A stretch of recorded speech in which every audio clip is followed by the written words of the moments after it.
0, 1. Let's get started.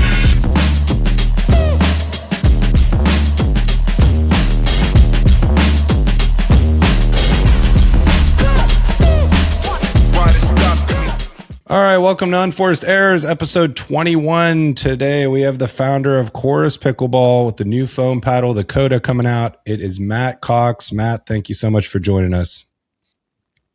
I appreciate it. Thanks for having me. This is going to be fun. This will be fun. It's starting off great. We're doing awesome. I don't know words. Hopefully you don't need a guest that like knows words and stuff. So totally irrelevant. We'll see how it goes. All right. So kind of just want to start. Tell us a little bit about yourself, where you're originally from. Did you grow up playing any sports? Just kind of tell the people who Matt Cox is. Yeah. I mean, born in DC, but I grew up most of my life right outside of Kansas City in a little town called Lansing, Kansas. So I'm mostly a Kansas kid. Grew up loving a bunch of barbecue, Kansas City Royals and the Kansas City Chiefs when they were terrible. So when I wear my Chiefs gear, I don't need anybody saying, are you a real? But yes, I have suffered many a decade through really mediocre football until recently. So, and then went to KU Jayhawks. So huge college basketball guy. But grew up playing tennis and baseball. Baseball is by far my favorite sport to play. I was pitcher and catcher. Like those were my two positions. And if you're a baseball nerd, that's called the battery. So if you're not pitching, you're catching. And so that was fun. I loved the mind game of both of those positions. But I'm not good enough to do college stuff. So baseball pretty much came to an abrupt end after high school. And you can't go to the local field and put your bat in the holder for open play baseball. Like it's not a thing. That would be amazing, honestly. So same thing with tennis. Like I made varsity as a freshman, which means you signed up. I got my varsity letter because there's nobody in my small town. Like nobody signs up for tennis in the spring. So I made varsity by the virtue of writing my name down on signing up for tennis. But I do love tennis. I wasn't amazing at it, but love playing with my dad. Tennis was always really fun. Way easier to actually find people to play, but not until even when you get older though. Like tennis isn't that fun unless you're playing in your specific skill sphere, right? Like compared to pickleball, tennis is a lot harder to have that much fun because it demands a lot more running, a lot more distance, and whatever. So let's see. What else? So that's the sports and the fast track growing up. But game development, got out of college with a newspaper degree. No, a journalism degree. Was a sales manager for a newspaper. So I wasn't even doing journalism. I was trying to convince younger folks to subscribe to the Deadwood edition or the normal newspaper. And, everything was just starting back in the early 2000s just to read it online. And we offered our entire newspaper online for free. So it's just like, I know you can read it for free with that handy device you have, but why not pay us $25 a month anyway and have some extra stuff to recycle? So like that was literally my job to try to convince people to have newspaper subscriptions. It was terrible, but the only reason I took the job is, like my fiance, then soon to be wife Emily, was finishing pharmacy school. So after that, we moved out to Seattle for me to like try to break into the video game industry. I was like convinced I'm just going to wait tables, try to get a job in quality assurance, QA, testing, whatever it is, just to try to get my foot in the door. But I was in a mod community for Halo, the very first Halo when it came out for PC. And this is wow. You can cut all this crap out. Which is like pickleball. Nobody wants to hear this. But you could actually make your own levels essentially with Halo for PC. And the people who did that port was Gearbox Software, not Gearbox, the paddle company, but Gearbox Software. And yeah, so I made my own levels essentially, and that became a portfolio. Got a job in the industry right away in Seattle. Loved Seattle. Was there for like 3 years at 2 different studios. Loved game design. Then I took a break from that to this is so weird, you guys. For the next 7 years, I left the major gaming industry to start my own church. And so don't worry, we weren't looking for comets and buying special shoes and Kool-Aid. But it was we wanted to create an environment back in Lawrence, Kansas, for folks who didn't like church. So it was a very, very open, welcoming, affirming thing we were trying to build. But I was still building games on the side as well, because I couldn't. I couldn't not do some sort of game design. So I did like 4 or 5 different apps, games, like micro games for like iOS and Android. But then I'm not even going to the church thing, but it eventually became too much for my family. And so I had to kind of step away and try to get back into games. And that's when I was hired by Gearbox Software. So it was kind of a full circle moment to work on Borderlands 3 on a bunch of different stuff. I was in charge of making the big vault bosses, a lot of the friendly NPCs that fight with you. Like, I got to do a bunch of cool stuff like that. Then they gave me the opportunity to be creative director on one of the expansions for Borderlands 3 called Bounty of Blood. It was like an old Western, like back to a more like serious roots instead of like super zany Borderlands stuff. And then they gave me the opportunity to be the creative director on Tiny Tina's Wonderlands, which was like a fantasy spinoff of the entire Borderlands series, which we made over COVID, and it was fun. Yeah. And then pickleball. So that brings you up to pickleball at this point. Well, before we start into pickleball, I do have, because I'm a gaming nerd, so I do have to ask, are you still finding any amount of time with your work schedule to play? And if so, what's your go-to games? Because I know you've been on the record as a big Nintendo guy. Is that still a thing, or is it, where are we at with the gaming situation now, if you have time? So I don't have time, but I make time. So I've always been, I don't put 1,000 hours into one game. I put about an hour or two into about 1,000 games, just by the nature of what interests me, and it's good for my job, like to understand the game loops, the basics of all the games that are out there. But if qualitatively, when I'm not doing it just because for work posterity, Nintendo, literally all the way. Like this, when the Switch 2 came out, people are like, what games am I going to play? I was like, I don't care. Like, I am going to have the latest Nintendo machine. It plays all the Nintendo games. But it doesn't have the greatest graphics. It's like, no, Nintendo doesn't play that game. They don't care. They don't care to have the best technology. They don't care that like high powered games like run at 20 FPS. Like, they don't care. This is the Mario machine. It's the Zelda machine. It's the Metroid machine. So I am ashamed to say I have yet to play Metroid Prime 4, because Metroid Prime is like one of my favorite games. But Mario Odyssey is huge. It's probably my favorite game. Like, collectively, this household has put near 2,000 hours into that game, replaying it over and over and over. But what is it? Donkey Kong. The Donkey Kong game is probably the latest that I've played that I've actually, I want to play this. Fair enough. All right. Well, we had to talk about the gaming side because, like I said, I'm a nerd, and there are quite a few pros that I'm learning that are also very big into gaming. So we've discussed that with them too. So I feel like, what do you play, Frank? I'm on PC. I was a console guy for a long time, and currently it's Arc Raiders. Carl makes fun of me on that, but dude, that looks so sick. I still need to play Arc Raiders. I've been looking forward to that for a very long time. Very good. And I was a huge Division fan, so I really like the Division. So this gives me a little bit of that third-person looter shooter style, but incredible. So if you get the time to play it on something other than the Switch. There was some trailer with like some 80s like synth thing like 3 years ago that just totally got me hooked. I love scale, like this idea of just like giant stuff you've got to take down and you just feel small. Like, I love that stuff compared to just like normal PvP. Oh, human to human. Like, I don't know. I love that stuff. Anyway, whatever. We can talk about that for a while. Definitely. Different podcast. Certainly. So, all right. So I know everyone's here to talk about pickleball. So Carl, let's transition into that now. I got my fix for now. Matt and I are not done talking video games, but we'll transition to the pickleball side.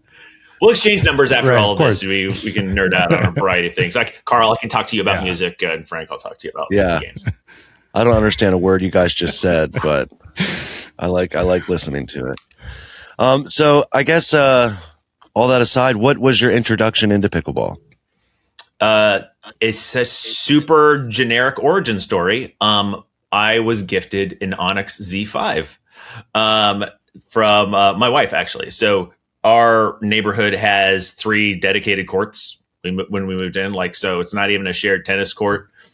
And so I had been kind of just depressed is too strong a word, but ever since moving to Texas, I haven't really found an active lifestyle, honestly. Running is not for me, dude. I respect anybody that can just be music. And then music is literally the only thing that gets me through a fast walk or something, but kudos. But I just wasn't as active as I used to be. I used to play basketball a lot and just couldn't find it in the new community. Anyway, she's like, I know you like tennis.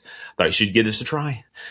So went out and played for the very first time with a gifted, paddle for Christmas 3 Christmases ago. 4, I don't know. And like everybody, instantly hooked. It obviously it's the kind of sunk into my tennis instincts a little bit. So I did tennis for a while instead of pickleball. As you learn the actual fundamentals and what's better. Then on my second day playing, I got massively injured. Not just normal injuries, but I went there. Somebody did a really, really good drop. And so I was running to the right on the side of the net to just try to, flick it back over or whatever. And then I wanted to hurry right back into position. So I'm on the other side of the net and I just get up and I'm just racing back to the right side kitchen. And my upper leg hits the side of the pull where, the fastener nut is. And it just hit it right hard. And I just fall to the ground and I'm like, ooh, that's going to leave a mark for tomorrow. But there was a wide opening, about 3 inches, 3.5 inches, 4 inches long, tore through the subdermal layer as well. And you could see, sorry if anybody's squeamish, you could see my muscles. I would bend my leg like this, and you saw the muscles moving. There was I'm so sorry. This is worst for everybody. He's squeamish. Little fat globules were all over the court. And so everybody else's face, I saw before I looked down, because I just thought I bruised it really bad. And it wasn't a sharp thing. It was dull. It had a cap on it. So it wasn't some rusted sharp edge. So a dull rounded thing is what tore through my skin in the subdermal layer. And that was my second day of playing pickleball. And I was out for 2.5 months. I had to go to the emergency room. My poor daughter, who was 9 at the time, she's never seen her dad in helpless, right? So got a t-shirt, people bandaging up my leg. The guy who was brought me out to teach me pickleballs, racing me to the ER, getting it all whatever. So that was my introduction to pickleball, a gifted Z5 and the weirdest freak accident on the second day. And I was depressed that entire recovery time because I fell in love with pickleball that quickly while I recovered. So that's how I got introduced. Wow, new fear unlocked for me. Yeah. Just don't go near the pole, man. I'm not going for those anymore. Yeah, I mean, Frank, you can go for those. Yeah, well, I'm not athletic enough to get that fast, but so it's okay. But I think that's a pretty laid back story, Matt. We've heard many stories of people's intro. I'm a very laid back guy. I'm very introverted. I just go. It's just immediate 10. I don't pickleball 10. Let's go. Yeah, that was just really casual how your knee just ripped open there. That's really great. It has to be one of the most unique pickleball injuries, I would imagine. Yeah, one of my colleagues calls it because it's like I have very obviously pictures of it. So there are people that are very curious, and one of my colleagues calls it, "Oh, you had a meat pocket." Like it looked like one of those. Just like that looks fake. Like it looks like Halloween makeup where they try to put like a giant gash and stuff. And I'm like, nope, that is literally just pictures. Anyway. Oh, wow. Amazing. All right. So I guess we'll pivot from that. I don't know how, but we're going to try. So what made you decide you wanted to start a pickleball company, and what is the creative process behind Chorus? Yeah. So like a lot of people who probably watch pickleball podcasts, I became, again, going out of 10, I became a paddle enthusiast, and like, so I started asking people and retailers, what's the best paddle? And so they're like, Selkirk Power Air, and like all of these things, all of like the big brand things that were big at the time. And then I found Pickleball Studio, I found Chris's podcast, and like it opened up this world of like boutique paddles and small company paddles that were actually like a year ahead of the game on technology and materials. And so that's when I first tried my first Prism Flash, Vatic Pro. Like that was the first moment when I tried that paddle where I was like, oh, it was like a different tier of paddle from obviously the Onyxes and some of the Selkirk, the Power Air stuff, all the spray grit stuff. And I was like, raw carbon texture and all this stuff. So that really became a huge buying spree of a bunch of different paddles that aren't sold at, Academy or whatever, big box sports store. So yeah, definitely double black diamond was big in that stretch. The rhombus, 116. Yeah. Like, so that was kind of like the era of like, wow. And I had a buddy who was, co-owner of Ace, the actual, paddle company, Ace. And I was like, dude, I used to like contract him for video game art. And so he got into pickleball, and I was just like, okay, like anything, I did the deepest dive ever of getting introduced to factories, getting introduced to sourcing folks. Like, it's like, what does it actually take to make a pickleball paddle? And like, while the construction is fairly simple to understand with a finite amount of materials and the finite amount of things you can do, once I started experimenting, and I started getting like prototypes from like catalog prototypes. Like I started at the catalog, but then I started just like wheels turning. It's like, how can I go beyond whatever catalog folks offer? And that's when I started experimenting with different material layups and different weights. And what blew my mind is that just the slightest differences, I mean, the minuscule differences in like thicknesses of fiberglass and carbon fiber, different types of carbon fiber, to me, make all of the difference. And so I started doing these prototypes, and I started drilling with my buddy, Brian Fitzpatrick. Brian Fitzpatrick is the owner of Graffiti, the swing weight machine. Mm.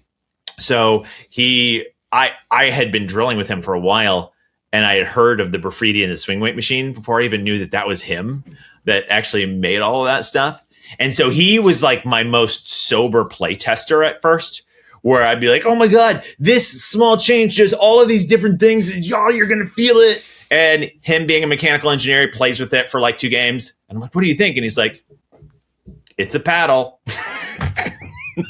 And so I had, so my excitement and like, it was actually amazing, because it was like kind of a sober like test of what a mass market person or anybody's going to feel who doesn't either feel or project the nuances into what I'm doing. So anyway, I really just wanted to first make a paddle to give away, because I was giving away all of these like $250 paddles. I can't believe I paid $250 for a Power Air. That's wild for me. Like to think about like what you can get for $250 now or less. So I made the Daylight, not for a business, but to give away. because I was giving away either advanced paddles, like the Power Air is not something I'd give to a beginner, but I would literally be at all these courts. We have a great like Finch Park. We got a ton of public courts. And so I wanted to find those Amazon 4-packs, like those like thin aluminum sheets. They're like, they don't even have like a core. Like people play with that. Like they have the Wii remote strap like on like, and then they're playing with that. Like, have you seen those? Like that, those are real. I'm like, okay. It's like, anyway, so I would just literally walk up to people that I've never even met. And I'm like, hey, try this. Let me know what you think. I'm like, oh, thanks. And so they play with it and then try to give it back. And I was just like, please keep it. So that was kind of the whole, I didn't want to do it as a business. And that's what the Daylight was created for, just to kind of give away. Because it was way cheaper than, whatever. Yeah. Buying stuff. Cause you have to buy 200 bare minimum for minimum order. And that was it. But like, I already got the bug. I'm like, okay, I made a Daylight to give away because it's a great beginner wide body paddle, but I need to make something for myself. Like, I'm just going to make something for myself. I'm going to ignore what Brian says. I don't care if he goes, it's a paddle. I'm going to make something that plays like I want it to play. And that's when the Shapeshifter was born. I liked a lot of the qualities of, the Prism Flash and the Rhombus and the 6-year, the DVD. There just wasn't the finishing power I was looking for.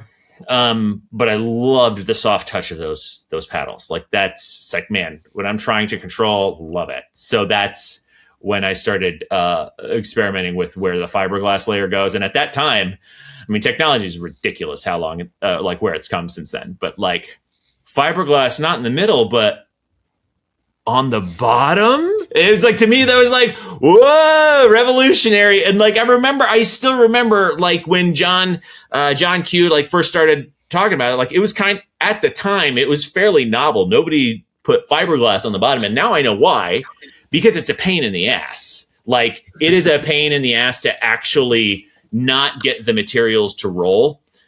Because carbon fiber is a lot better at like keeping things flat. So you have to do some weird stuff just to get it to be stiff enough to lay flat in big sheets.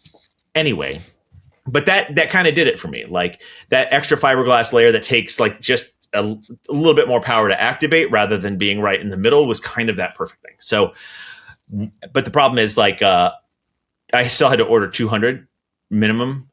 And this was just to be a paddle for myself. I'm like, there's no possible way I'm going to go through 200 Shapeshifters in my lifetime. So then I was just like, fine, I'll make a Shopify site, little thing. I don't care. Like, and just so I have an interface to like have people purchase them if they want to on the courts.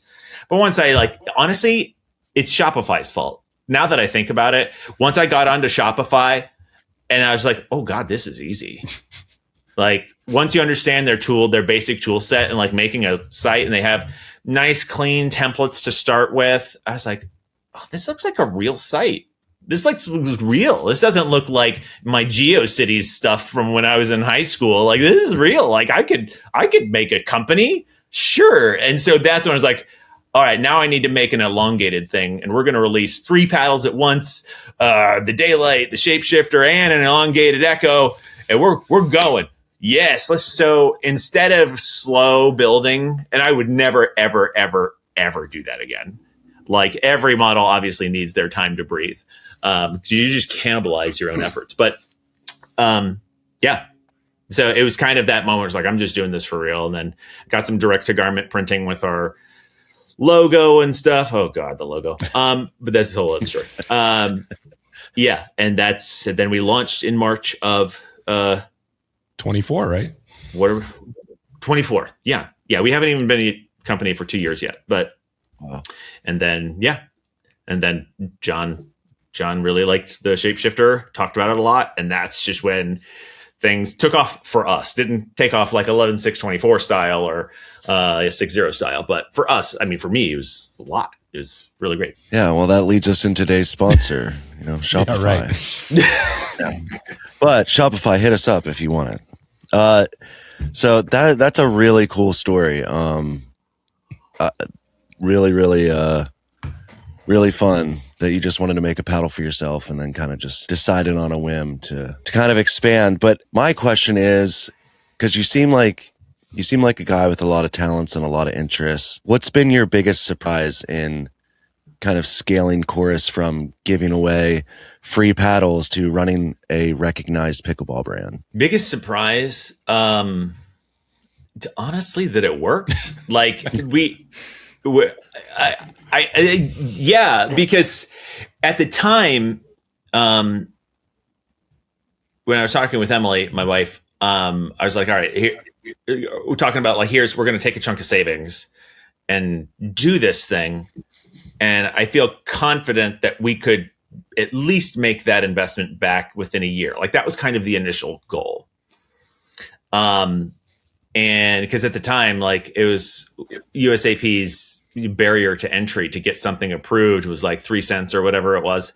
And no, it was more expensive, but it didn't take a ton of money just to get into the approval lists and stuff. And other than it working, the biggest surprise, honestly, is I feel like technology moves even faster than it did before. And that's been kind of my biggest. Oh, well, that's not my biggest barrier. It's like my secondary biggest barrier is taking the margins I have after my full-time job to make sure that I'm as current as everybody else in my space. I'm not as worried about the big guys as I am just like, can I like claim my stake and in this giant enthusiast world, which we can. And I'm friends with so many of the medium, small to medium manufacturers. The world is big enough for all of us. But honestly, the biggest surprise is just how quickly everything changes. And it's hard not to feel honestly behind. I mean, we are kind of a step behind getting everything to market, but that's not because of the margin stuff or like my time margins. That's because of the other two giant things that happened to us last year. But yeah, no, technology, like it's going quickly, and like companies that are just like, oh, we'll think about it. We're going to make an investment and we have a 12-month plan to get our new paddle out. I'm like, dude, that's an eternity. That's an eternity. And so it's just so many compressed timelines to get something out, stay relevant. And I also think just like the flavor of the month has gotten shorter. Like the new on new paddles, like it's now flavor of the week, maybe. So yeah, I just think the speed at which everything is moving right now is really surprising, and it's exhausting, honestly. Cannot imagine. We're going to talk about the technology and the setbacks and everything. We'll get to that, but I want to step back one here and just discuss what's the process of finding the right paddle factory, and how do you go about designing these paddles? Because they all have a very different design to them. So for me, I mean, I don't know if there's any one right way. I think to speak in general terms, there are three big factories in China that make probably 90% of everybody's paddle. And so early on, when I wanted to break away from whatever catalog options are there that a lot of these factories give you, and I wanted to do more R&D of like materials that aren't made for pickleball paddles, or different weights, or different layups, or different stuff, ways to build a paddle. Like a lot of those big companies, unless you're a big player, they won't entertain that at all. It's like, here's our set list of things to kind of mix and match and pick from. And like, that wasn't good enough for me. So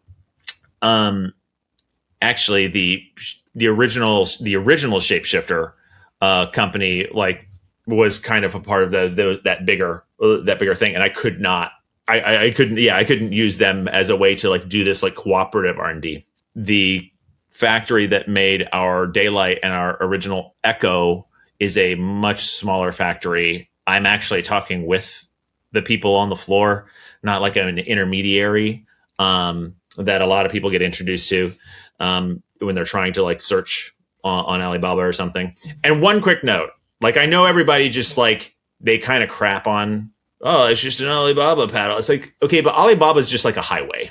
It's literally, it's not good or bad. It's value neutral, because you will find middlemen or direct access to these factories so you can actually have these conversations there. So yes, you can get catalog paddles off of Alibaba, but it is a valid way to meet people from a lot of these factories. But anyway, all to say, now I have a direct relationship with a smaller factory that's not even in the same city as the big ones. And so that benefit was they were willing to just try new things. And like, they update me on the latest technologies from a lot of their, their trade shows. And I would be looking up different types of materials to source and share back and forth. And so we started this really, really great relationship of this back and forth, trying new things. They, express me the samples. I would test them. I would cut them open, or I would, work with other people to cut them open to verify it's being built, one, like I said, and to a quality standard.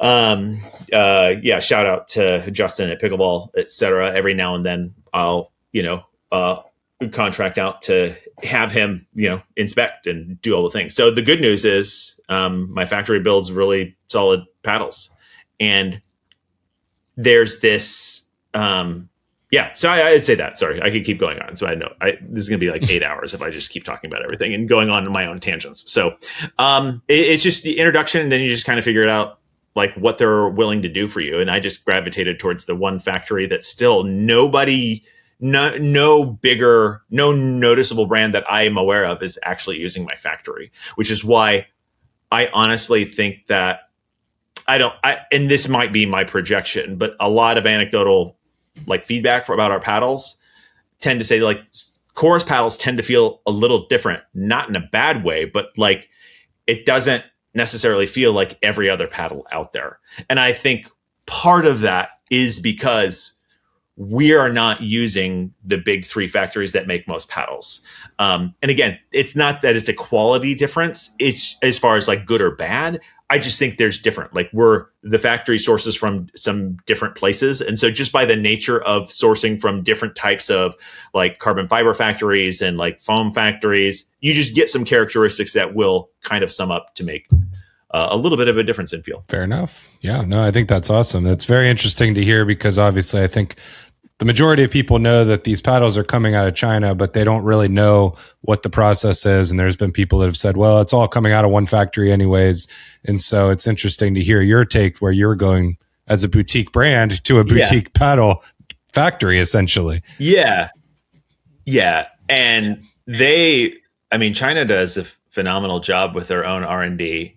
And then it's just kind of this weird race to like get it out first and be like, trademark technology. And nobody realizes that the TM, the trademark, is just the name, whatever cool compound name nobody's used. But in their people's mind, like people know this, or like brands understand. Then they were like, they trademark a name and then it's a new technology. People assume that means, oh, you made this technology. It's like, no, they just trademarked the word of the stuff that was already made in China that is new to them. So it's kind of, whatever. I'll say, but anyway, go ahead. Side note. Yeah, we've definitely seen some of that. But I will say, as you've grown as a brand, I would imagine things would get pretty hectic, especially with you, doing music and also having a full-time job. It's crazy. I don't know how you have that time. I just play music, but I have kids and stuff, and I feel like I don't have any time. Frank gets on me all the time because he's the mastermind behind this. I just show up. But what does your family think about all this? Like, are they excited about pickleball like you? Do they share your interest, or have they helped kind of with naming or design or anything like that?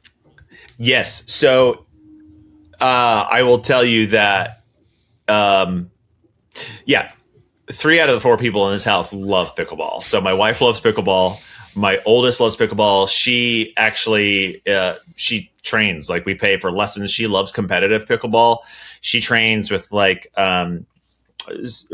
Ryder, like one of the biggest PPA kids on the junior tour. Like he like trains in this circle around Dallas. So she gets exposed to some really amazing juniors. And I get to play with her in tournaments. So that's a cool thing to share. Emily likes playing pickleball. And she has a great group of friends that she gets with on a regular basis. My youngest, Lorelai, bless her heart. She's our artist. She's the artist side of me, musician. She will play pickleball until she senses somebody's getting competitive. And once she senses like, yeah, I got that point, she's like out. Like she will not. I mean, she gets the ball back and forth. She's done a couple camps for kids, but sports and competition is just like, it just doesn't jive. And that's great. They're very supportive. I think we still just kind of sit around and we're like, this worked? Like this is working. Like people are ordering paddles from us and we're fulfilling out of our house. Like, so yeah, but the time thing is always something I have to completely evaluate. And at first it was super hard because I got into this because I get to be a part of the joy of other people's pickleball experience. Like that's why that's the whole thing of giving away paddles. Like I want to share this joy of pickleball. Just go try it and pass on the paddle if you don't like pickleball after 2 games. And I still don't know many people who've done that. They just usually get hooked. But customer service was terrible. The first time I had to deal with like somebody who had an issue with shipping, like not even a paddle problem. I was like, I will not sleep until you find joy in the thing that you are a part of. So at first it wasn't even just the time. It was just like, man, I got to protect my mental share here, because even though you can be physically present with your family, you can be mentally checked out or just concentrating on something else. And that is something, that is a lesson I learned hardcore, like during the church times, that I didn't ever want to do again. It's like, I can't do this again. Like as far as the mental stuff. So, but then like when we're starting to like ship hundreds of paddles in a short amount of time, I was like fulfilling at the cartons that came in to like shipped to us, and they're just sitting in our loft. And I'm like, I know where everything is. Cause so my ADHD brain just like has the mental map. I feel like I went over here for an echo once. It is in that box. So that was my system of fulfillment. And once we started selling it to Emily, it was just like, this isn't going to work. So she helped me like do the whole inventory and shelving system. Like she's been a part of this, the whole time. So she's very, very supportive. She loves it. So, and last year we were looking at things to scale. We had a bunch of different opportunities from, stuff that didn't go through that I can't talk about. But let's just say I was very close to helping some big companies up their paddle game that has been stale for years. That was going to be one of the big routes for us to expand. That didn't end up happening, but that's fine. So looking for partners to handle distribution. So I'm still kind of on the search to take our momentum and our reputation, plant it in a lot bigger things. And so that's what I was trying to do last year. And then, there's 2 other things that just really sucked that momentum out. Yeah, I'm glad you brought up the customer service, because I mean, before I even knew you, I had messaged you, I think on a Friday at like 6 p.m. Eastern, and was like, when is the Tronic coming back in stock for the Shapeshifter? And you responded in like 20 minutes. And I was like, this is unheard of. Like, this is crazy. Please don't tell my wife I responded within 20 minutes on a Friday. That happened. Maybe it was a Monday night. I could have the days wrong. Oh, yeah, that happened during the day, right after. Yeah. Whatever. So, but I always tell people that are unfamiliar with your brand, I'm like, absolutely. Like the owner's incredible. And he actually cares. Like it's rare. And obviously as things scale up, you're not getting the same quality of care, but even as like somebody like you that's doing it by yourself, that there's a lot going on there. It's very hard to maintain the customer satisfaction side of things. So just a shout out to you on that, because there's been a few different times I've messaged you about different things, and even before we even had the podcast, and you were all over it. So I appreciate fantastic. But let's get into some technologies and some setbacks. We got to talk about it, obviously, but just want to start because we were talking about the Shapeshifter. You had the 18K cubic carbon fiber. Where was the idea on that, and what was the reason that you went with that as opposed to like a standard carbon fiber sheet? Really down to stiffness, honestly. The triaxial weave and that 18K particular weave is so soft and thin. Compared to every other type of top layer at the time, it just felt really buttery smooth to me compared to anything else. And that's why I committed to it. So like T700 carbon fiber unidirectional stuff, and even a lot of the 3K weaves that were coming out at the time, carbon fiber or Kevlar, I just didn't like I just did not like that initial contact feel. So that 18K triaxial weave in particular was just, it was it. Like compared to everything else that I had tried, it's just like over and over trying a bunch of different materials. Unfortunately, I did like it too much because it's too expensive. It's really expensive top sheet, and there's so much waste because it is so delicate when you're pressing all of the three layers together. It's literally loose. It's loose, so you have to make sure you get it perfect. So there's a lot that ends up getting thrown away because it doesn't set correctly in the main sheets. So that's probably why. I mean, that's one of the big reasons why it's so expensive. And I think Diadem is the only other company, bigger company, that still use it. They're committed to it. They keep using it. We've got another shapeshifter coming out later this year, as long as everything goes well. That's essentially we have two different shapeshifters. Honestly, they're getting a Gen 3 glow up and a Gen 4 glow up. So our next like true successor to the shapeshifter is going to be a Gen 4, my version of it. That's moving away from the triaxial, because I've been trying a bunch of other top sheets in different weaves to replicate that same soft first touch that I love. And we finally found it. So, so that's why, just softness compared to everything else. Awesome. Even though I'm sure Brian Fitzpatrick would be like, paddle. No, I think he likes the shapeshifter. All right. Yeah. I love Brian. Brian, if you're ever watching this, I say all of this with absolute love in my heart. You know I do. It's just, you've been a great check against all of my nuances. Got to have that person in your life, right? I mean, that's important. Oh, by the way. Oh, yeah. I don't know if you've seen this, Frank. You're both Supercourt fans, yeah, right? You can't see them, but I have them over here. Both of them. Let me expand my screen. This is the new design because we had to get rid of the C because it was the upside down C, so we couldn't do that. So, it's not a huge difference. Literally the same paddle, but now you have a lane. Please hit here. Don't hit here. I still struggle with that. Sure. We are huge fans of the Supercourt. Hey, actually, thank you. Frank won this silver medal with a Supercourt. I did do it. Nice. It's the only medal we have. Maybe the only medal we ever get, honestly, with the level of play we're at. I guess let's get into, and you've talked about the fire a lot and how it got delisted, but also recently you had to sell off like your merch and paddles and everything with the C logo due to the cease and desist. Right. Yeah. Yep. How were you able to overcome those challenges? Because I'm sure, we will see. That is still in process. Okay. This had been going on since last summer. So even though like people kind of found out about it towards the end when we were doing all of our Black Friday holiday, like clearance stuff, you notice the Phoenix doesn't have that logo.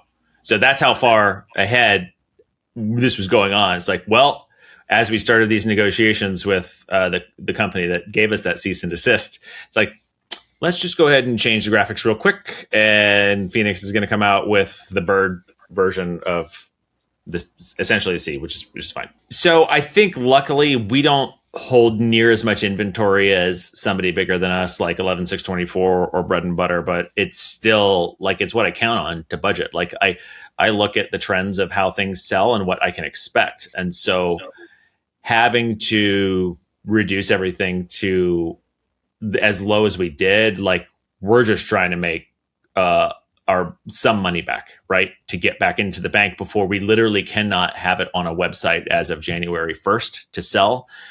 So the backup plan was just kind of like, we'd give away stuff like for prizes and whatnot, which, that company was fine with. They just didn't want that specific look of a C being sold anything. And they were a beverage company. So there's not really crossover, which made the heartache a little harder to accept. But it was one of those deals where it would cost me so much more money to just fight it. And they have the pockets to just keep us in litigation until we're out of money. So it really wasn't a choice of, oh gosh, I'm sorry. I didn't know you owned the letter C. I'm sorry. It wasn't that. And I did my due diligence with that logo, with like algorithmic, like percentage searches on what the typical ranges are on likeness of a letter mark in particular, because you usually have a lot more freedom with letter marks because it's a letter. It's like the core IP, if you will, is the letter. So we did our due diligence. We were very confident in that logo. Like I didn't just throw that up there for no reason. So it was a little bit of a heartache. But for those of us, or for those of you who I want to sincerely apologize, if you were looking to quench your thirst, but instead you tried to drink a Supercourt, I'm so sorry. It was, my heart goes out to you. And if you other people, like if you wanted like a really good all court carbon fiber paddle and you instead were swinging an energy drink, I am so sorry. Like from the bottom of my heart, sorry. Well, that's fine work because I did not know that's where you were going with that. But I was like, well, we don't have to be apologetic here. And then you went there. And now I'm really happy that you did. Not apologetic.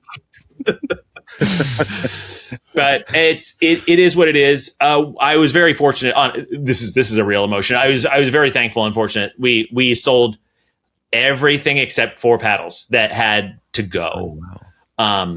So while it sounds like, you got a ton of money, it's like, not really. Like I still had to scale back all of our plans and the amount of inventory that we can actually order, even for like the Coda, and the future stuff.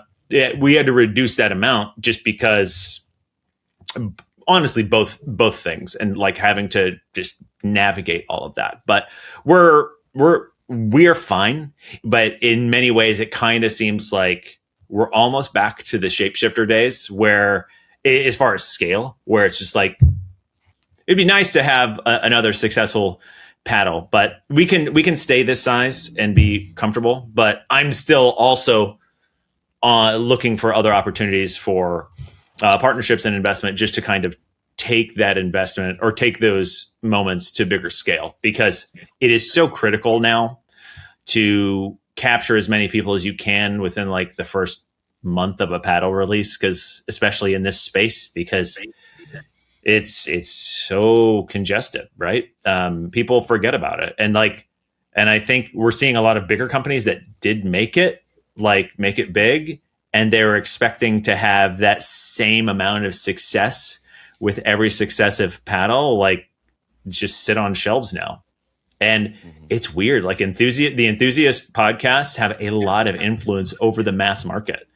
Even though they, you could look at whatever Chris's or all it doesn't matter like how many viewers they have. It's like, that video only got 30,000 views, and but there are 30 million pickleball players. And it's like, yeah, but like all of these podcasts, whether they're big or small, they're reaching communities of enthusiasts that actually evangelize for paddles. And so they actually get a lot of the conversation started, which is something you cannot track like on a sales sheet. So, So anyway, hopefully by the end of the year, we will be back to where I wanted to be, where when we launch a paddle or a new colorway or just having a new moment, we're able to order larger and larger inventories to capture that bigger snowball.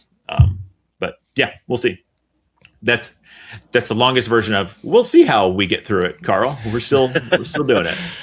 Yeah, I think that's great though. And shout out to the Chorus bag that's behind me over here. Right here it is. That has been the best way for us to get paddles into people's hands, because that thing holds like 700 paddles. And so it is awesome. It's like the Chevy Suburban of pickleball bags. We both have one now. Carl and I both have one. And so to your point, though, is like we get to go to the local courts, and now it's like we hang it on the fence, and it's like people now know, come try paddles. It's like, here, what do you like? Do you like a stiff paddle? Do you like something soft? Do you want power? Do you want control? And we've kind of become like the paddle brokers, which to your point is like, yeah, the metrics aren't going to show that on our YouTube, but at least we're out here on the local scene, which in Charleston is pretty good, pretty decent sized scene here. And for sure. So yeah, it's been great. I think that's a great point, is that it's not always about the metrics, but it does, obviously that's certainly a big part of it, but it's kind of cool to see the local community too. And we run into people every day that are like, oh, you have a podcast? Oh, we had no idea.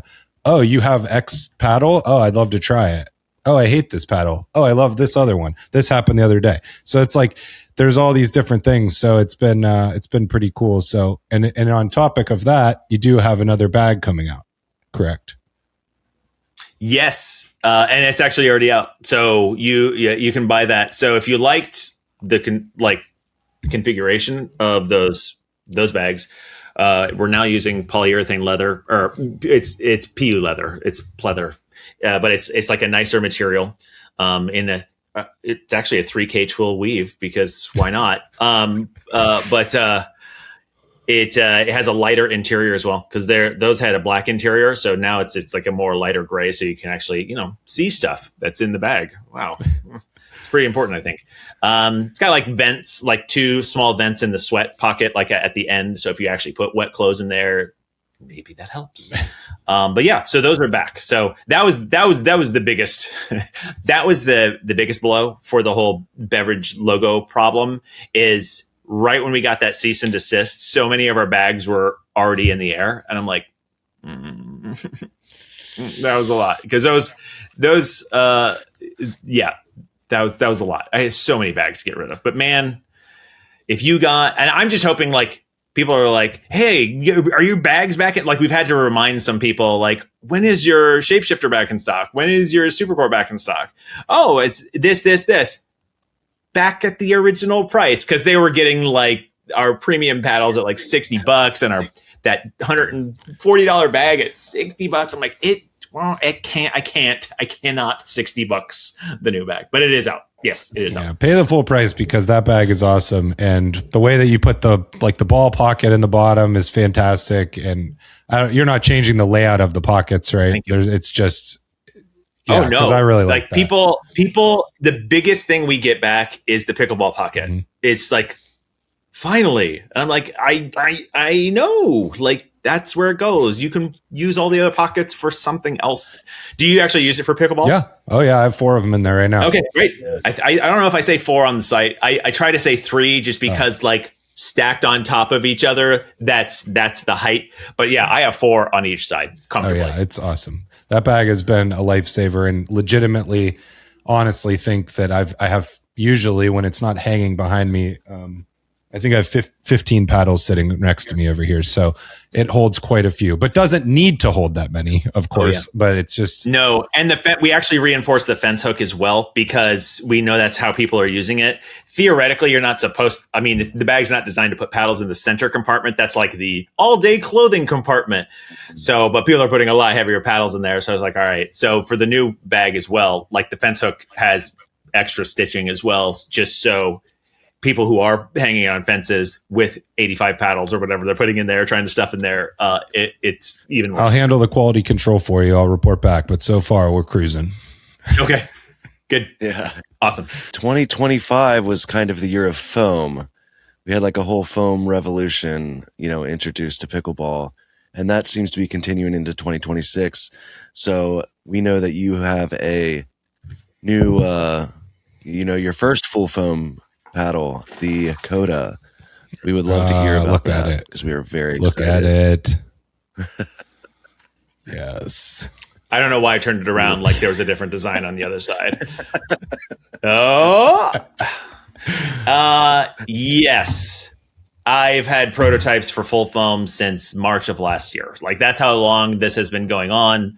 There was a version that was going to come out at some point, but reasons that we've already talked about. My goal was honestly like, let's recapture some of that soft touch that I like about the shapeshifter. And honestly, we use the soft carbon. We don't use T700 for our face sheets. We use a soft carbon. I don't usually say what it is because people have this negative stigma against the actual type of carbon fiber we're using. But it's T300. I don't care anymore. Nobody cares about T300 versus T700 anymore. Like literally nobody talks about unidirectional carbon fiber anymore. But T300, just because 300 is less than 700 doesn't mean it's worse. It just means it has different characteristics. And so it is softer. T300 flexes better than T700, which is why I tend to use it. So it's not all the way at 18K, but compared to, even our Phoenix, the Phoenix uses T300 on the top as well. But the Phoenix has a thicker layer of fiberglass in the middle. This has the fiberglass in the middle of here is like half the weight. So it's like, I don't want to say half the width, but it's a lighter fiberglass in the middle. It is a much softer to the soft touch compared to a Phoenix. It's also 16 millimeters, whereas the Phoenix was 14 millimeters. So you're going to get extra pop as well. And then, we have 3 different types of foam. We have EPP as the main center. We have EVA, and then we have polyurethane foam all the way on the edge to secure the entire construction. A lot of foam paddles, when they do the Gen 3 style floating core, but in foam, that EVA ring is like really wide. And to me, you're encroaching on the actual hitting surface, hitting foam.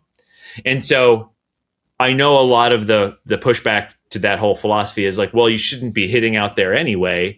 And I'm like, sure, but the fall off of consistent feel starts to happen the closer you get to the EPP edge anyway. So in my mind, what I wanted to do is push the EPP out as far as possible before we started doing the EVA ring so that we can maximize the hitting area. And so the idea is, and I think I was able to do it successfully, is you have actually a more consistent before it actually falls off. So the forgiveness around where you're supposed to hitting it doesn't fall off as sharply as some of the other paddles. Now, a lot of that also has to do with how you weight up the sides and making sure the twist weight is good too. So we put some internal weights on 4 and 8 o'clock inside just to shore up the stability. Because when you start replacing like dense cores with like lighter, super light density on the sides are where it's the most critical to have the heavier weight. Because when people put these super light foams on the edges, they're just destroying their twist weight. So I'm trying to put that back in, and this is just kind of what I came up with. And this has just as much, if not a little more, finishing power than the Phoenix. Wow. So where the Phoenix like exists here to here, so like it gets this soft and it finishes with this much power. The Coda finishes with this much power, but the softness is like all the way down here. So there's a much more dynamic range to this. So softer for dinks, but the best finishing power of any of the paddles that we have. Yeah, that's awesome. We're so excited to give that a shot. I know it's been a while in the making, so happy for you too to finally be able to get this in people's hands. Where are we at as far as a release date on that? Any ideas? February 17th. Boom. So it is coming out. It is like the production. They're finishing tons of paddles every day. So we will have plenty for February 17th, and that will be $174.99. But after code, it's like $157. So if you use the unforced errors code, it's in the $150 range, which for this is a premium paddle. We put a ton into this. I mean, we have the hard pallets. We don't do squishy pallets anymore, so it's like the firm hard pallets. And we have our updated our hex grip. Like we don't use the grips that are on like the Super Core. Like this is the Phoenix grip essentially. So it's just got better grooves for sweat to like not stay on the surface. And I don't know. It's my favorite paddle for sure. I'm definitely not good enough to make Phoenix my main, like I thought I was. But as inconsistent as I play now, like as far as like time, like I don't drill near as much as I used to. And so back when I was like, Phoenix, it's like, yeah, this is going to be my main. Because I have it honed in. But man, if I'm not playing consistently, I just go back to my dumb old habits where I'm just trying to use so much wrist and I just try to flick things when they're at my foot. And I'm like, when does that work? Never. But it doesn't matter. I'm not thinking. So if you don't like thinking, Chorus Coda. That's this is the right group for people that don't like thinking right here. You found the two guys that are perfect for that. Yeah, I'm excited to see what you guys think of it. All right, Carl, should we transition to music? I'm going to let you take this. Let's do it. A unique thing about your paddles, and something I absolutely love, is that each paddle comes with a song and a specific frequency. Mm-hmm. And I think that's such a cool like aspect of what you guys do. Thank you. And you know, in your names, in everything, because I love music. I'm a musician.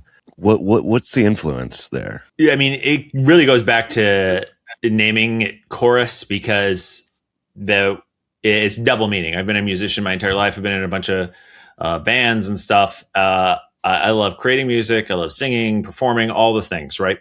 But I feel like the chorus is usually that's where the hook is, right? For every song is usually in the chorus, not always. And so that's kind of what pickleball is to me. Is one, it gets the hook into you. The whole sport does, but chorus is also like, I know some people really don't like. I mean, some people have some very hard opinions that we're called chorus because they're like, I feel like we're supposed to be wearing formal wear and singing choir songs. Like they feel like, oh, that's the choir boy paddle. And I'm like, but it's not called choir. It's called chorus. I thought that the name chorus actually has a much broader, like people go to the broader meaning of chorus or the song meaning of chorus versus just like actual choir. I mean, I was in tons of choirs, so probably why it doesn't bother me either. Anyway, but most choirs or people who are sing in a chorus are multiple voices, right? Like, so that meant so much to me as the appeal of the sport itself is that anybody can have fun with this. All types of people, from ability to walks of life to age, anybody. So that's kind of the beauty of what I thought the sport is to me.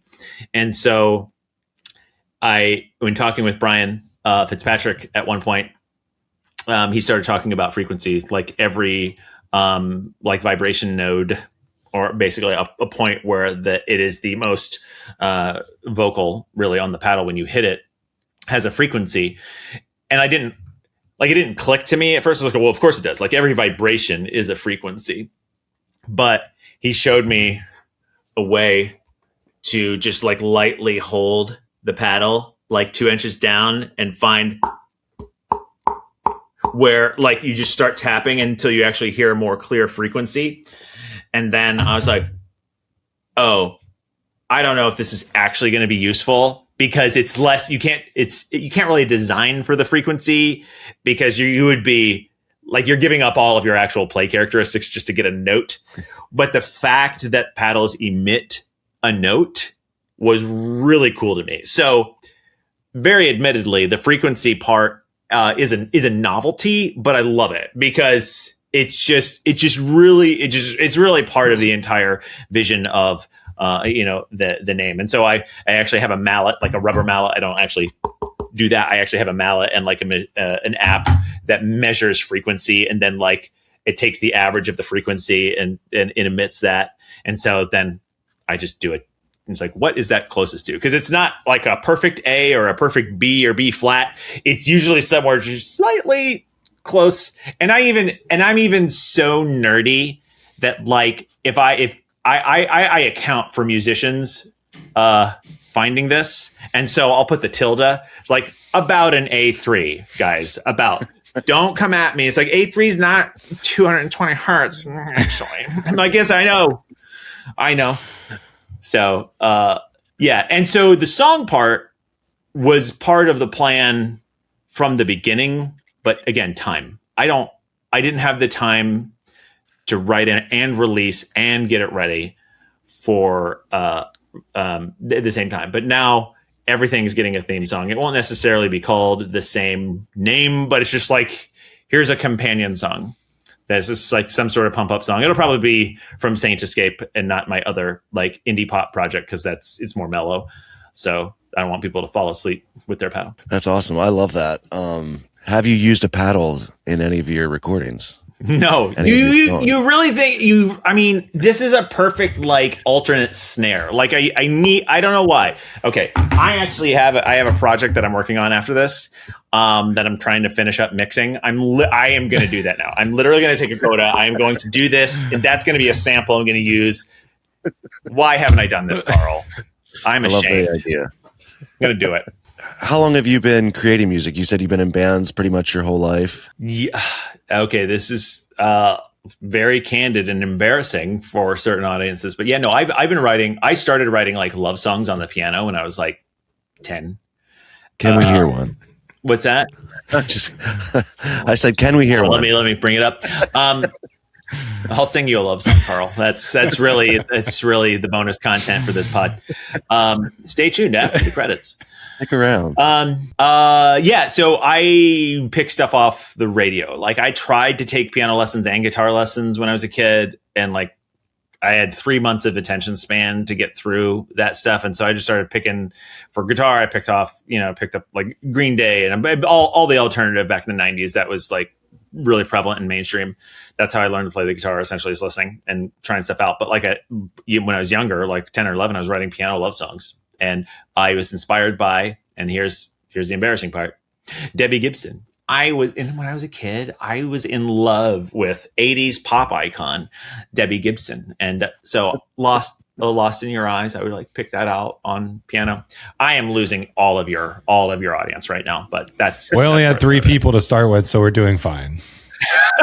Totally fine. All right. Maybe we're down to 1. I'm sorry. Hey, that's all right. I love that.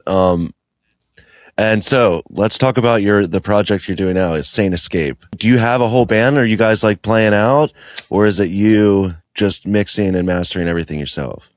Mostly the second for now. So the new project of I have Saint Escape is kind of like modern rock, new metal ish blend, and then Matt Morgan, like I'm doing the whole like algorithmic cadence of making sure I'm releasing a song every 7 weeks to feed the Spotify algorithm, and really just taking a year to see if either one of those projects finds an audience. And I would probably say, I don't know how I'm going to do this, but I do want to start playing out, particularly with Matt Morgan, because it's much easier to do with just an acoustic guitar and or piano by myself, and then they can go on Spotify and find the whole production. But for Saint Escape, no, I'm recording literally everything behind me, including drum parts that I just like key into MIDI. And then I've had the very huge fortune of being introduced to Joe Rickard, who is an amazing new metal rock producer who's done like Starset, Breaking Benjamin, and I think he's done stuff for Bring Me Horizon and 3 Days Grace. So it's actually my first time working with like a major label producer.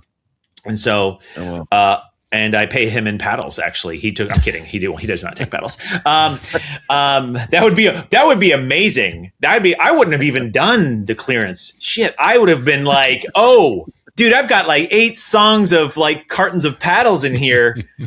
Fine. Send me that cease and desist. I'm going to make music. All right. That's so dumb. All right. So yeah, so I send all of my recording to him for mixing and mastering, but then he just like 100% levels up some of my guitar tones just like to make them beefier. And no, it's not on every Saint Escape song, but some of the bigger ones, like Phoenix was. Dude, he used to be the drummer for Red, and so like he takes the drum parts and he understands where I want to go with them. Oh my gosh, levels them up. So what you're hearing is it's my song, but leveled up by like a major label producer. And so the idea is in a year, I will have, up to like 10 plus songs. So I'll have a set ready to go. And that's when I'm just going to be like, all right, looking at the local musician pool and ads and like see if anybody wants to, try a show, like learn some of these and just try a couple shows. And kind of the same thing for Matt Morgan, try to like expand the band. So I'd love to start playing live again. That's seriously, it's one of my greatest joys outside of just like the family moments and stuff. Like my greatest joy outside of that is playing live on stage. There's literally nothing like it, Carl. Like a small venue or large venue, it doesn't matter. If you're playing something and you're having a fun time and you see somebody like into it, like connecting with it, it's super fun. It's really fulfilling. Yeah, it's the best. I'm right there with you. I love it. I do it every weekend and I'm addicted to it. But what's your I hate this question. It's always hard for me to answer, but I'm going to ask you anyway. What's your favorite kind of music or your favorite artist? I can't say Breaking Benjamin because that gets me kicked out of all of the rock street creds. So let me say Bad Omens. So Bad Omens. I love Bad Omens right now because that also gets me street cred. And that's then what it's all about. Celine Dion. Nope, just kidding. But honestly, like lately, Bad Omens is great. Like I don't know, when I first heard the song Limits, if you guys haven't heard Limits from Bad Omens, I really love that song. Am I allowed to say Sleep Theory? I just like a lot of bands that lose me street cred in the rock scene, essentially. So hold on. No, I actually have a good, let's see. Point North, like, oh yeah. The Plot in You, Memphis May Fire. Like that's kind of where my rock energy is right now. I just have a giant list. And then as far as like I like more chill stuff. Like Bon Iver. I'm a huge Bon Iver fan. And I hope that's how you say it, because if that's not how you say it, then people will be like, actually, you don't even know how to say his name. Dude, just let me like music, you guys. That's how I say it. So okay, I'm there with you. Yeah. So, and I'm also into a lot of synthwave stuff, but like I don't have like a specific artist. So just that 80s retro sound, dude. I'll get on Spotify. It's like I'm in an 80s synth mood. Just send me something, and I'll fill my my earwaves with a bunch of synthwave. I love it. I love the music influence. I honestly really liked the song Phoenix. I thought that was super cool. And I can definitely see those influences in that song as well. Thanks, man.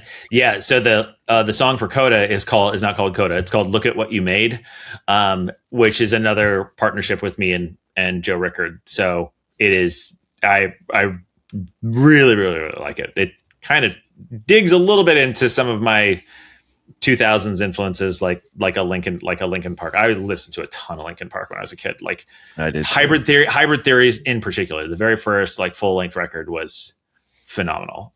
I still say that Hybrid Theory is one of the best albums ever made. Every song is so good. Very few times did I not listen to that record all the way through. Like beginning to end, it was a singular experience to me. I'm right there with you. But we can move past the music, so maybe some people will tune back in. Frank, are you awake? I'm totally awake. My dad's going to love this, Matt, because he is a musician also, and he plays 2 days a week now that he's retired, and he is a big Echo user. That's so, awesome. Nice. So he'll love this. He was a big jazz band guy in the 70s, played with the Temptations, and did a lot of cool stuff. So he's going to love to hear this, and he's going to be even more fired up to be using your paddle. But you guys need to do separate B-roll of you like individually, just like sleeping, and then make that what's actually happening when the other person's talking about their thing. I think there's just one section left. Well, we want to do some rapid fire questions. We do it with everybody, but you don't have to answer them super quick. If you want to skip one, you can skip it. Oh, I love that. That's what I love about not live. I'm like, cut that out. Yeah. So there's only a couple of them here. We'll just run through them just for fun. Are you pumped up? All right, here we go. Oh man. We're going to start out with a really kind of hard-hitting one. What is your go-to karaoke song? Harvey Danger, Flagpole Sitta. Literally every time. I love live band karaoke too. So if you can find a live band karaoke situation, that's what Carl does. I do it every Thursday. Yeah. Do you really? Every Thursday, yeah. That's awesome, dude. That I respect, like the live band karaoke. But like anybody is doing, it's one thing to do a tribute band. I did Foo Fighters. I was Dave for a while in a Foo Fighters tribute band. But like learning a bunch of different songs in a prolific manner, dude, that takes a brain. So respect. Yeah, it's a lot of fun. You get some interesting nights. Frank's like, this is rapid fire. Stop talking, you guys. Look, this. Damn it. Why did I do a rapid fire question that was music? The beauty of this show is the expectations are so low that we actually can't even mess up. So, I mean, it's great. If you could only do one during the week, are you making music or are you going to open play? Music. What is your favorite pickleball shot? It's a cross court drip. Like when I'm at the kitchen and you just get a floater that you know is going to bounce high enough to try to speed up. And so the guy in front of me is like waiting for a speed up, but I just do a really quick flip that comes off like it's going to go way out, but it's just kind of like this, like I guess it's a lob drip. Lip? Lorop? I think I invented a shot just now, you guys. But like, it's just like a quick movement that doesn't have near enough force to go out, but nobody knows what to do with it because they think you're like, that motion's going to be a dink to cut back, or a speed up. And so many times the two people have no idea what to do with it. And then it just like drops well below the backstop. So I don't even, the lip, lip is my favorite shot. I love it. I'm going to have to. Which, by the way, I'm not that good at, but I take that shot a lot. I take a lot of shots I'm not good at a lot. Hey, you're in good company. We do the same thing. But pickleball's fun. It's supposed to be fun. It's fun. That's what's fun for me. Oh, yeah. All right. Favorite band besides Saint Escape? Oh, I can't say myself. Anyway, so, dude, I've got to go Foo Fighters. Like they've been relevant to me and I've enjoyed them literally since the 90s and they're still making some bangers. So I gotta go Dave. Awesome. Morning person or night owl? Did you say in person or night owl? Are you a morning person or a night owl? Oh my gosh. I heard, are you more in person or night owl? You broke me. My voice is a little shot from last night. Night owl for sure. Even though the older I get, the less I'm like, ooh, it's getting late, 9:30. But I'm still not a morning person, so it's not like it's switched. Just an earlier night owl. Yeah, no, definitely night owl. All right. Favorite food? It's not tacos, but tacos literally is what just happened in my brain, and I can't think of anything else. It must be tacos. It's definitely like a good hamburger, but I'm a hamburger snob, so I'm very, very particular. But yeah, a really good seasoned, flavored, prepared like patty with actual flavor. Yeah. And then maybe Kansas City burnt ends is a good like tie. Yeah. Carl's a big meat smoker too, yeah. so and I do my fair share as well. So we're all into that. Oh, nice. My true passion. I mean, growing up in Kansas City, barbecue is like religion, and moving down here to Dallas, it's like just as much of the same religion. And Dallas and Kansas City barbecue are actually very similar in many ways, and different in finishes and stuff. But you guys are Carolina. Do you guys both like Carolina barbecue, like the vinegary focus on stuff? I'm not as much of a fan of Carolina as I am Kansas or Texas, but it's not bad. Texas barbecue is my favorite. We have Lewis barbecue here. He was the pit master at Franklin's, and so it's it's fantastic. Nice. We're very fortunate. Nice. Oh yeah, it's so good. All right, guilty pleasure song or artist? Oh, Taylor Swift. It's not even. Yeah. Yep.